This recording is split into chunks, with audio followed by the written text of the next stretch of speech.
Alright, so we are back with another TUR tier list here. These are always quite fun to make, looking at some of these characters that are available and just giving my general thought consensus on how good these characters are in comparison to each other.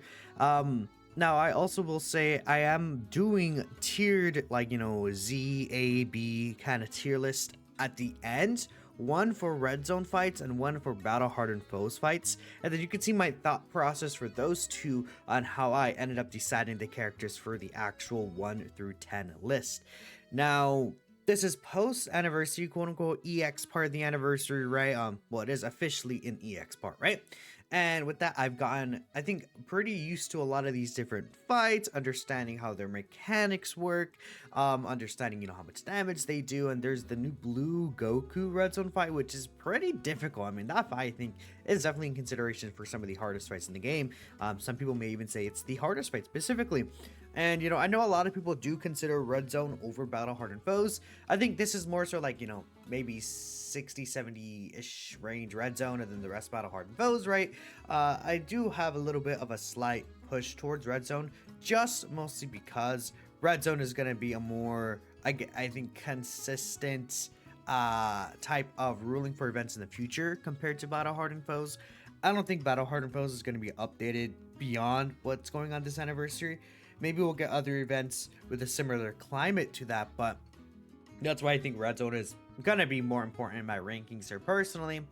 Either way, here's the roster of characters more or less that we're deciding on.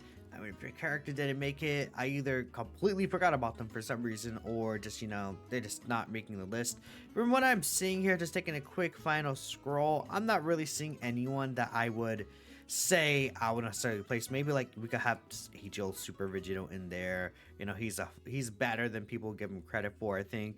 Full Power Frieza is another good option. Like, we'll throw him in there. They're not on the list, or else they would have been in here, obviously. But yeah, this is some examples, right?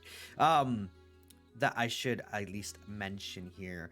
Now, I think I want to first talk about two changes that I made of characters that are no longer on the actual top 10 list. That is, well, there's just normal two words, because I need to bring them up. STR Super Gogeta and Int Jineb. Now, both of these two characters, I think, fell down in value for me. Now that, I've been doing a lot more stuff with, like, playing the events, even off camera, or, just, like, looking at how these characters compare. STR Super Gogeta, I was already talking about him. You may have heard me in streams or in other videos, where it's like, the unfortunate thing about this guy, he is really good against extreme class enemies, which, obviously, it's nice. Against those extreme class enemies, he's gonna really show out for you. He's gonna look absolutely incredible, because he's gonna have the guaranteed guard, the extra defense, the guaranteed crits, right? I think that's, a nice little thing. But the issue is that most fights right now are super class, right? I think that's just a thing we really do consider, and I'm gonna bring this up here. If you take a look at here, all the fights available. Let's see, Goku Story Red Zone. Guess what? The hardest fights are super class. Vegeta Story Red Zone. The hardest fights are super class. Whoa, what? Really? Battle Hardened Foes. The last two fight phases, or the last two stages, the hardest fights, super class, right? There are some extreme class fights in here, right, that are difficult. Like I think the Janemba Rudigarn. In here, the Rose fights, the Zamasu fight, they're difficult too. But I would not say they're on the level necessarily of the super class fights, and the super class fights are also how do I explain it? I think there's more in terms of like the really hard and difficult fights, so that hurts this Gogeta, I think, in that situation. Now Gogeta, he's still a good character. If you want to put him on your top 10, I think that's perfectly fine. And this is mixing easy A's and normal TURs, by the way, in case that wasn't obvious enough. Battle Hardened Foes, he has all this debuff and everything. I just feel like he's also like dependent on Rainbow Orbs without being a Rainbow Orb changer. It's just an unfortunate spot for him, rather than him being bad or anything like that. He's still a very good character. I just feel like it's just not a good spot for him. Same with Janemba. Janemba, again, he is better against a super class enemy, of course. But the issue with Janemba is that he's very dodge reliant. He's pretty much dodge or die. Now he's 90% dodging before he attacks is not one, which is extremely good, right? That is just a very good ability to have. But Jiren disables dodge.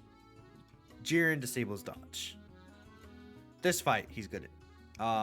Blue Goku, disables dodge, right? I think 3 of the like, well, you could say like 5 hardest fights disable dodge, and that actually does take matter in the rankings that I made for this video. And I mean, unfortunately, man, Janemba gets severely screwed over by that. So I had Janemba like a lot higher than this. He was like 7 last time. I took him off the list, man. I like this guy a lot, but I can't put him on here when he will just get screwed over in a lot of situations, right? In those fights. Yeah, and especially like that blue Goku fight, dude. He's not cooking. Well, I guess you could run him as a floater in the blue Goku fight, and he would actually be fine, but he's like kind of just like supporting, doing mid damage. You know, his defense will be fine, I guess. Yeah, I don't know. Unfortunate for Janemba right there. This dodge disable is a very big issue with these bosses. But there's one last character I need to talk about. This guy. He's not on the list either. In fact, he's very far away from the list. He's not like on the level of these two. This guy sucks. Like like he sucks, quote unquote. Like he's you could use him. I think he has uses. I just like they took his identity for being a slot 1 tank and then they killed it. And he's just a slot 2 tank. Except like unlike other characters where maybe like in Super Saiyan 2 Gohan, he used to be a DPS character, like a main damage dealer. They changed him into a floating support. They give him a lot of tools. A lot of extra unique stuff that makes him interesting and fun, at least. Or, you know, he does a lot of different things. Like now he supports, he has the orb changing, now he, you know, has a nuke turn, right? You know, he's doing a bunch of little things. He has dodge, damage reduction. This guy just has 80% reduction and defense. He's not doing good damage pretty much. I mean, when this is up, he could like do decent damage, I guess, right? But like who cares? This guy is just supposed to be a tank character. I don't know. And I think changing someone from a damage resistant character to a floating support, I don't really mind as much because we have a lot of damage resistant characters, I would say, in comparison to tank characters. So that really sucks for this guy. But even in terms of how good he is exactly, like it's not like, okay, now he's a floating slot 2, slot 3 character. But a lot of times those characters are either doing a lot of damage or providing a lot of support. This guy is doing neither of those things. He has a stun, which is nice for battle hardened foes, but at the end of the day, it's still just a high chance. I'm not like going super crazy over it. I mean, I've used this guy in battle hardened foes. He didn't even stun, man. Like, I think he got a stun once.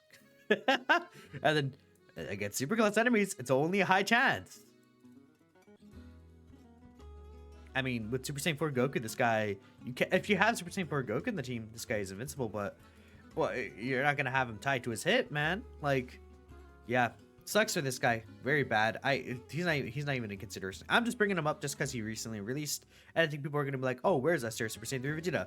Well, he's nowhere. he's in nowhere.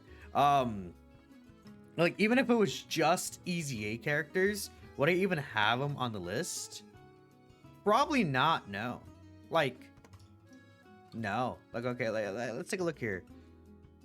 I mean, I would use Ghost and Trunks over this guy. I feel like I would use Super Saiyan 2 Goku over this guy for sure. Full Power Frieza. Full Power Frieza is just a better version of this guy, is he not? Like 80% reduction, slot 1. But Full Power Frieza is actually, he's actually doing some pretty decent damage. Full Power Frieza has the super attack effect. His defense is higher in slot 1, right? I think this guy will be better in longer fights, but in longer fights, the bosses hit so hard, this guy is kind of mid anyways. I guess this guy's not, like, I guess being fair, this guy with locking bosses and ceiling bosses, they don't really hurt him. They will hurt Full Power Frieza. So I think that maybe that's a fair consideration to make, but I don't know. He's okay. It's just mid. Very mid easy. Okay, now we can actually get to the top 10. For the first time in oh my god, we're already 10 minutes in. We haven't even talked about it. Okay. Super Saiyan 3 Vegeta. Oh god. I'm such a yapper, chat. I'm so sorry, y'all. Where is he? Daima Vegeta is actually 10. At first, I didn't have him on the list. Let's bring this down. We could talk about Daima Vegeta. We're at 10. Which in itself is kind of funny that he's lower than a lot of characters that released, you know, basically nearly a year ago. The issue with this guy is that we talked about it right now with the locking and sealing. He's very susceptible to all these very toxic mechanics these bosses have. Turn 1, he's very good. 90% damage reduction. He's with the Scouter. He's invincible slot 1, you know. But after that, he's just 70% reduction with, you know, decent defenses. Like, he's not terrible. You know what's funny? If Super Saiyan 3 S tier Vegeta had this defense when you're receiving an attack, he would actually probably be better than Naime Vegeta. His value shoots up dramatically. Because then, oh, guess what? He's actually like a really good slot 1 tank if he has this when receiving an attack. But for some reason, they wanted to make this guy slot 2 to this guy. I mean, he has a nice leader skill. It's not crazy, but it has really good characters on there, being fair, like the fusions, right? The top 2 fusions, right? All our gods are on here too. But it's like, okay, you know, maybe eventually you get those guys to be slot 1s for you. You can't move this guy to slot 1. He has to be forced slot 1. When this guy has like Super Saiyan 4 Goku or Gogeta's active skill, he looks really good too. But I mean, those are specific turns, man, and that's a specific team build. This support is cool, but realistically doesn't really affect too much unless you're running, like, unless you have a very disadvantaged situation or you're running characters that are fraudulent. I would say this doesn't really matter, right? I mean, it's always nice to have this. Like, this is multiplicative support. It's a lot of support. But I feel like, you know, it is just nice to have. It's not like game changing, I would say, because it's like, I mean, I guess against AoE attacks, this is what this could be really useful for, like the Inzamasu AoE. Like, this guy could be really good in that Inzamasu fight. But then we had the STR Rose phase. Dude, this guy gets shredded in that fight, right? You know, STR Rose shreds this guy. Like, he just eats him alive. It's not a good look for this guy, right? Very unfortunate. And then if he gets locked in slot 2, he loses 20% reduction. And he, you know, he's very mediocre defensively there. He's very reliant on where the boss supers. Like, the boss doesn't super attack. The boss super attacks this guy's turn 1 maybe. But then the boss doesn't do it the next turn. He loses this defense buff, which is huge for him. He needs this. This needs to be up. Like, he needs as much of this as possible. So he's very reliant on what the boss does. And then if he gets locked in slot 2, he's probably not going to get supered, and he's not going to get hit before he receives an attack, most likely. So then, like, guess what? This guy will lose all of this, or he'll lose most of this. And then he's like not able to work in slot 1, but then he loses his reduction. Like, you know, you guys see what I'm talking about? It's like it's like unfortunate. How this guy should have been, he should have just have 70% reduction and then guard in slot 1. And then it's like, okay, well, even if he gets locked, he still has 70% reduction after attacking. He's fine. This 50% is probably not enough. Like, if he just only gets like 1 or 2 supers. I don't know. Unfortunate. Or, you know, maybe, what if this was permanent? Like, he gets hit with a super attack. At the very least, he gets hit with a super attack. This is permanent for the rest of the fight. But no, he doesn't. So he's at the whim of the boss. He's at the whim of complete RNG that you can't control most of the time, right? Yeah, that's why he's at 10. But, you know, I mean, you could argue, like, do you like S-tier Super Gogeta better than this guy? Like, if you really do, you could argue him. But I personally think that this guy is still in a better spot overall. Next we have S-tier Kid Buu. Woo! We talked about S-tier Kid Buu a lot. Don't really have to focus on him. I guess I have to say why I like him over Daima Vegeta. It's probably just because this guy's not locked to a specific role, I guess, right? I really like when characters are very flexible. Again, especially when it comes to now locking bosses, stuff like that. This character, I think, is really nice in Battle Hardened Foes, though. He has the stun chance, which we talked about with Vegeta. The high stun chance is not bad. Like, it's like, okay. But unlike Super Saiyan 3 Vegeta, I guess this guy could actually do damage. This guy has healing, right, as on top of that. And longer fights, you can get his active skill out. And, you know, you could actually do some pretty nice damage with his active skill out on these, like, you know, like the Glorio team and stuff like that. Like, this guy, I think he'll look really good. He is a bit restricted, but I don't think it's, like, the biggest steal ever. And, you know, I mean, when he has a 70% reduction up, he is looking perfectly fine, right? I feel like if you're the biggest, like, Daima Vegeta defender, you could be like, I really like this guy above Kid Buu. I mean, I can't, because like I think in slot 1, is this guy even better in slot 1 though? I feel like Kid Buu could be better in slot 1 in a lot of situations. Once he's like, especially when he's built up. Turn 1, definitely not. I think like turn 2, turn 3, like until like when Kid Buu's built up and before he loses this. This can be lost mid-turn though, from what I understand, right? That does suck. But besides that, yeah, I mean, I think I just like this guy overall better. But yeah. Next we have Angel Super Saiyan 3 Goku. Angel Super Saiyan 3 Goku, I feel like I looked at him and Daima Vegeta side by side, and that's kind of the comparison. I feel like this guy turn 1 is overall better because he has the 90% reduction plus the guard at the same time, right? I mean, the Scouter's nice. You could say, you know, I like having the Scouter above the guard because they're both invincible anyways, but then, okay, let's look at turn 2. This guy will get likely, you know, he has the additional attack with a great chance to be super. Let's say you get a triple super with this guy. He will lose 15% reduction, but then he's still gonna be at what, 75% damage reduction with guard still, right? Because he'll lose only 15%, right? Because again, it's every turn pass that does count turns that he's not on, from what I'm recalling, right? So the thing with him is he'll still be at 75%. And then, okay, the next turn after, he'll lose another 30%. So he'll go down from 75 to 45, but then you still get 15. So he's still at 60% reduction with the guard, which is at that point like an average. And then again, once he loses this entirely and he's only at 30% reduction, you could still throw him around as a floater character. I would say in that situation, Daima Vegeta is probably just still a better option overall. Like once everything runs out, I think this guy is better in the end phases of longer fights, right? Especially because at that point you can, you know, be like, oh, you know, you do have Super Saiyan 4 Goku around, you do have like Super Gogeta around, you know, characters like that. But I think throughout most of the fight, this guy is going to be better for you. And then at the end of the fights, we want to say both of these characters do need to be protected anyways, or buffed up. So, I mean, yeah, this guy also does have a Ki Blast nullification, which is really good, right? It's a counter technically, but like he has that, which is a nice ability. Their active skills. I mean, I think Daima Vegeta's active turn does more damage than what this guy can. But that's really all I'd say. I mean, maybe you could say this guy, again, at the end of these longer fights, it can be an issue for him. But high chance of stun there. We saw that a lot. Actually, with a lot of these characters, the high chance of stun. Like, he at least has that as well in Battle Hardened Foes. You could just straight up stun the enemy. Next, we have Daima Goku.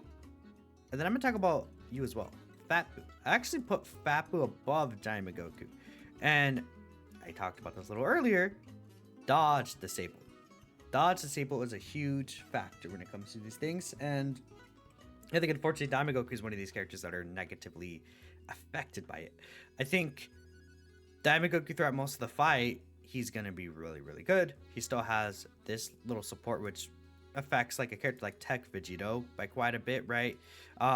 Still helps just all characters in general, being a 2-turn attack buff. Like, it is a nice thing to just give characters. His active skill could do pretty good damage, actually, I would say.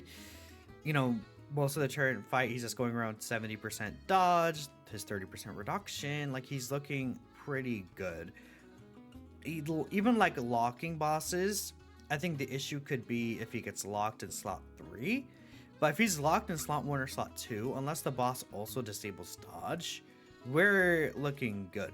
Now against bosses that, you know, do disable just dodge though, this guy's could be in a bit of trouble. I think, you know, even then you can still run him as like slot 2 and things like that, right? You definitely don't ever want this guy in slot 3 because he will lose this dodge chance. I mean, bare minimum, I guess, and the defense will be important to lose as well, right? But yeah, that's the only thing. Turn 1, he does have 50% reduction though, which is a cool thing, right? And especially for like, you know, if we're talking about like that short fight, like the Blue Goku fight, I mean, I wouldn't really choose to run this guy there. But if you had to, like, he at least that turn one, I guess turn one, that guy doesn't hit hard anyways, huh? I don't know. I wouldn't really run this guy in that fight, but he has tools to him, I think, in a lot of these different fights. I just think Fapu is overall gonna be doing more because, well, yeah, I think one, he's not dodging light. Two, he has this revival skill.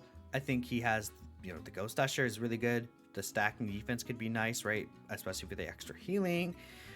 Speaking of healing, he has a lot of healing in his kits. This guy's doing a lot, I think. And it's like, I always feel safe running this character compared to, like, I think this character even now is like Diamond Goku. He's good, but there's some turns where it could be finicky. Super Saiyan 3 Angel Goku, there's turns where it could be a little odd. Same with Kid Buu, same with Daima Vegeta. But this guy, I'm like usually feeling extremely safe with him. And now we're getting to some characters where I feel like we're usually going to be very, very safe with them, where I'm not seeing situations where I usually will get, like, unless it's bad RNG, I'm not seeing situations where this character will be the reason I lose, right? And then next we can talk about GT Super Saiyan Goku here. Now, could you argue in Buu over this guy? I don't know. I think this guy is overall just a good character. He is restricted to this team though, which is why I think he's not a little higher. And we'll talk about that in a bit. But it's not like these are bad situations to be restricted to anyways, right? GT Heroes Giant 8 Power, he still will be fine there. He's a Rainbow Orb Changer, which is a huge ability to provide to the rest of the team. I think he's doing consistent damage, consistent defense. Him against the Topo super attack, I think we did have Super Saiyan 4 Goku's 2-turn support up at that point, but he only got a double super, and against that Topo super with 6 orbs, this guy, he did live. He took 500k, which is not crazy, but we also had another turn where we had Super Saiyan 4 Goku's damage reduction support, and we were able to get Super Saiyan 4 Goku to get a super attack off first as well, which is important. I think it was 9 key spheres. This guy was able to take double digits from Topo's 5 mil super attack.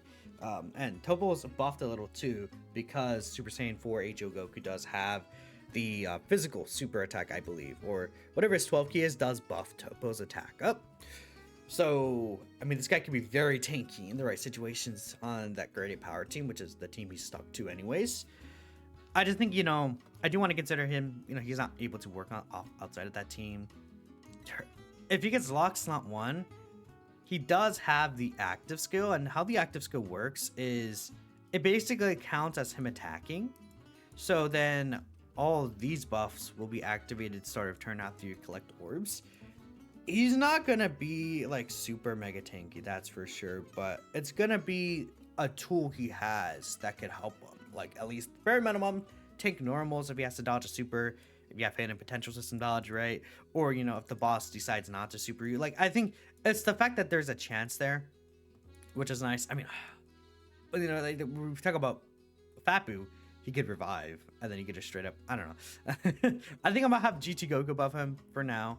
I think overall what he's doing just in general, like just higher stats, things like that, he'll be helping more, especially the orb changing throughout this entire fight. Like, this is so important for so many characters. So many characters really, really like Rainbow Orb Changers, so that's a really good thing for this guy. We have into Buuhan next, and then I guess we'll also talk about GT Vegeta too. We'll just group them all here together. The split for me is, again, I'm sure you guys all know I'm a defensive oriented player, and I think the split for me is I actually kind of like GT Goku at what his peak is doing over Buuhan, especially when you consider teams and stuff, right? But GT Goku is stuck to the one team. Buuhan could be around in any situation you want him to. Buuhan's also healing. He's also supporting. He has a double orb changing from turn 5. Like, he's debuffing too in short fights. I think, you could also make a very strong case for liking Buuhan over both of the GT characters. I think very much so.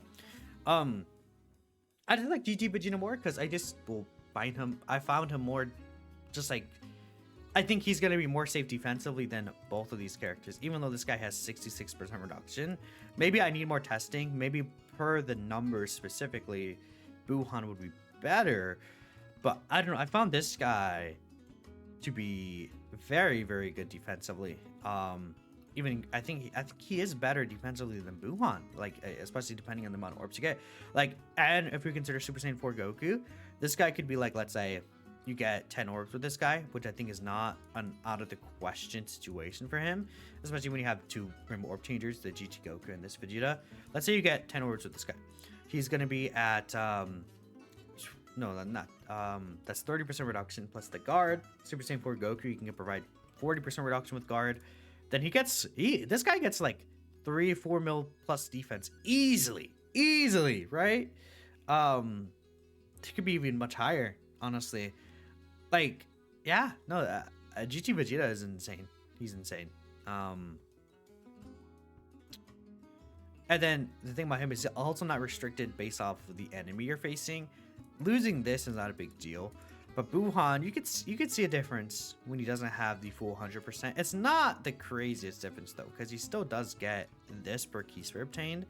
I think at the end of the day, it's not like crazy, but the support, you know, it is losing that key and 20% attack does hurt a little bit for the supporting ability for these characters. But I don't really think that's a big deal. Most enemies are super class anyways. Like I think it's these three are like interchangeable. Now the next two, I don't know how people are going to react to this, but I did some thinking, I did some talking, and okay. I have Texel at 1, and then Glorio at 2.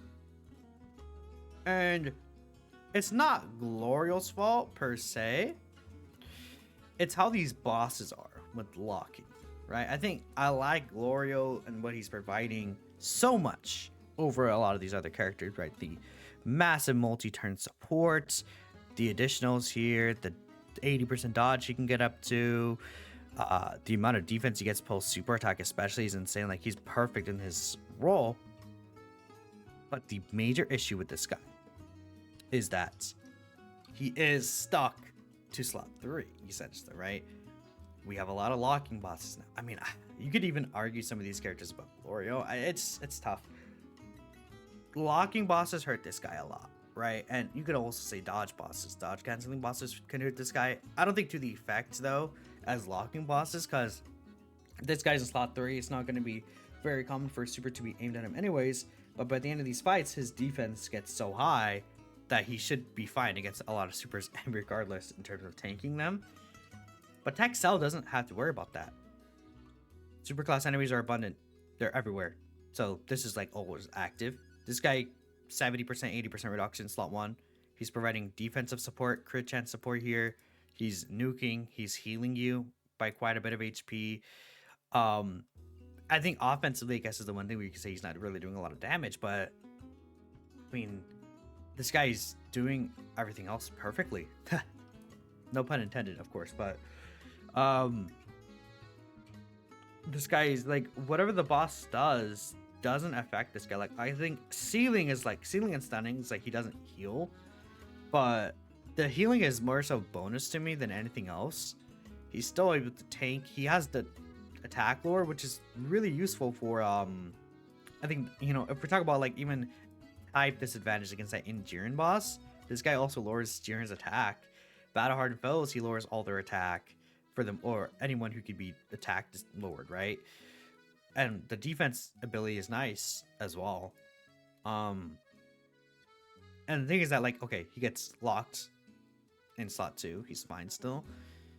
Glorio gets locked in slot 2. Or I guess he'd be locked in slot 1. He's a bit of trouble, right? I don't know. Locking could be very dangerous for a lot of these characters, but I think Glorio's the one most affected by it. Which is why I moved him down under Texel. So, I don't know. This is what I'm thinking generally. Yeah, these two I think are very interchangeable though. And we could talk about it here. So this is the red zone tier list, right? These 5 I think are at the top here, which is funny because most of them are just easy A's. These 3 right here, I think just in an S tier. I think they're not gonna like phase out or kind of worry as much as like these characters. I think this character could be higher. He could be up here if his transformation condition was consistent, but I'm not really a fan of his transformation condition, honestly. Janemba, the dodge hurts him.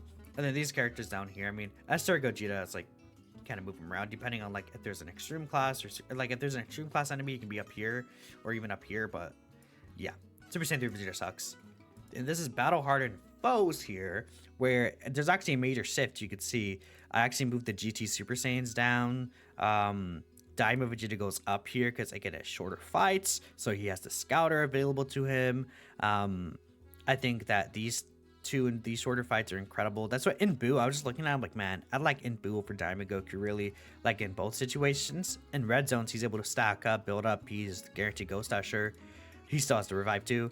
Early on, he's not built up. These enemies hit really hard. You can get an instant revive with this guy, and then his Ghost Usher still works here because it activates as soon as he revives.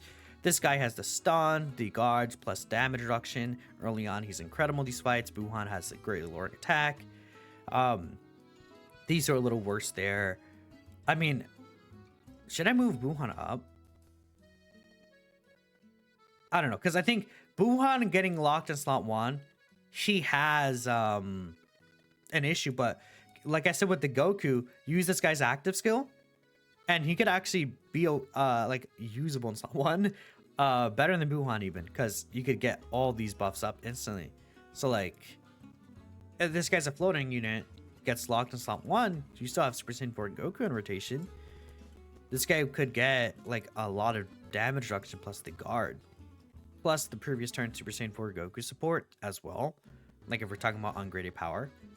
Or just in general, like with, I don't know, let's say Gogeta, right? Or, you know, even if he doesn't have those, like he still has a lot of damage reduction plus guard. And then he could actually look pretty good there. So, yeah.